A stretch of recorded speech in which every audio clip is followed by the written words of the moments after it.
एक बार मीरपुर नाम के एक गांव में रमेश अपनी बेटी के साथ रहता था।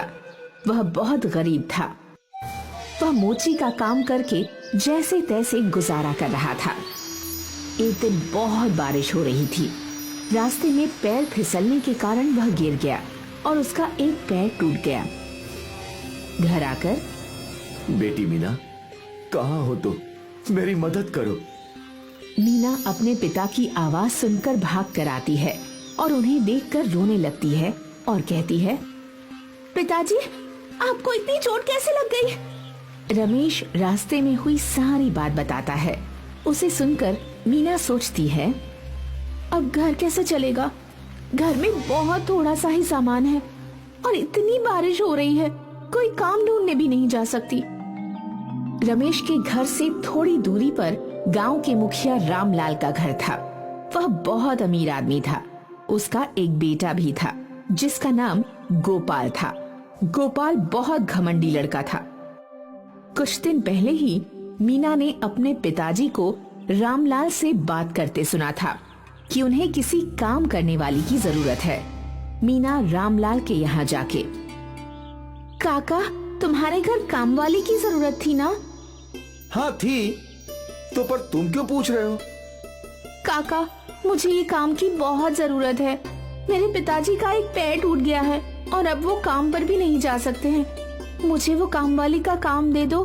जितना पैसा आपको ठीक लगे उतना दे देना। रामलाल इस मौके का फायदा उठाना चाहता है और सोचता है, अरे ये तो अच्छा मौका है, कम पैसों में काम वाली मिल गई। अच्छा ठीक है, कल से आ जाना।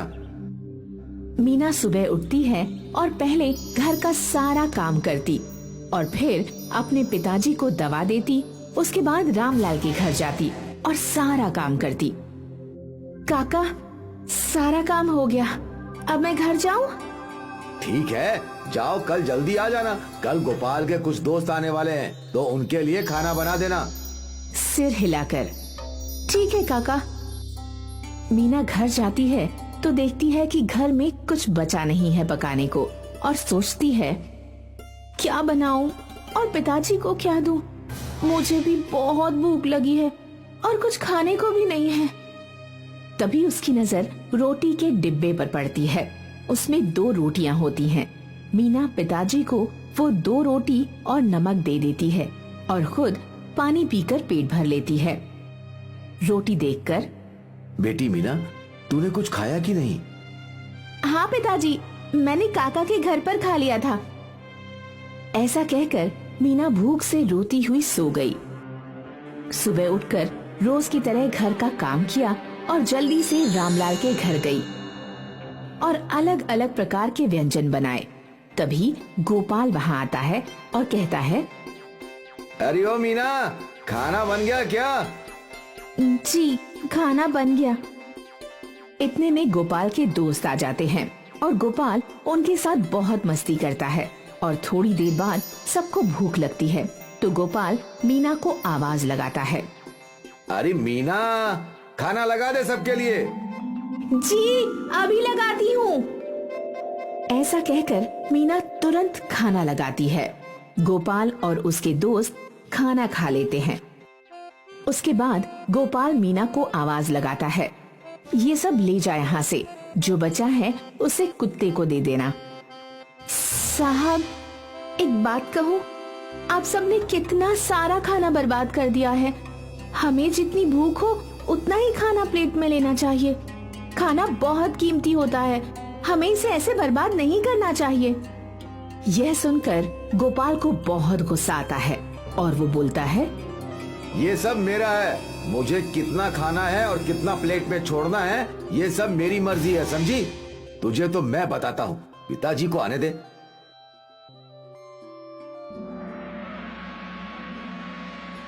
काका, क्या ये बचा हुआ खाना मैं ले लूं? वैसे भी कल इसे कूड़े में ही फेंकता है। ठीक है। अगली सुबह मीना आती है और काम करके बचा हुआ खाना लेकर जा रही होती है।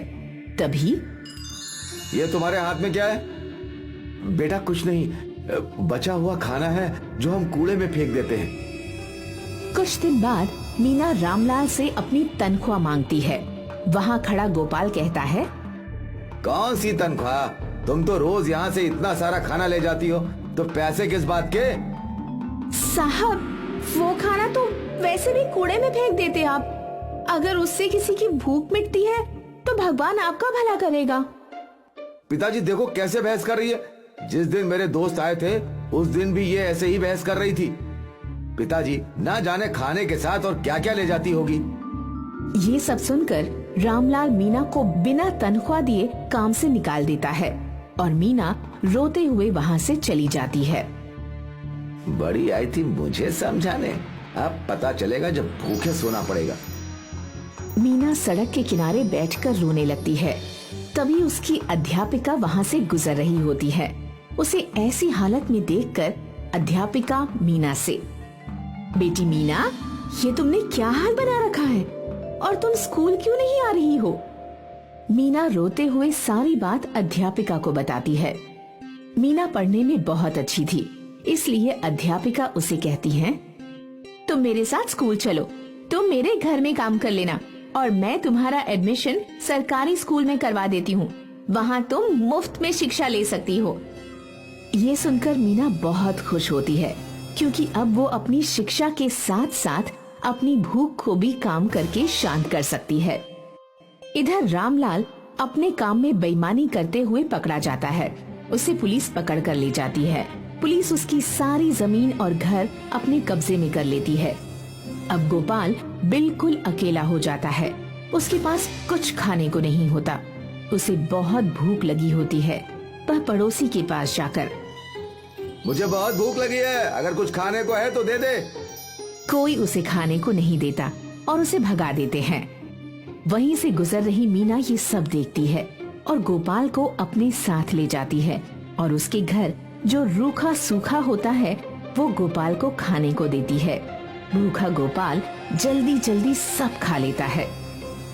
मैंने तुम्हारे साथ इतना गलत किया, फिर भी तुम मुझे अपने साथ अपने घर लाई और खाना भी खिलाया। मुझे माफ कर दो मीना। मैंने तुम्हें माफ किया। मैंने तुम्हें खाना इसलिए खिलाया क्योंकि मैं जानती हूँ कि भूख क्या होती है। अमीर हो या गरीब, सबकी भूख एक जैसी ही होती है। ये सुनकर गोपाल दोबारा माफी मांगता है और उस दिन के बाद से गोपाल मीना को अपनी बहन बना लेता है और वो खुशी खुशी रहने लगते हैं।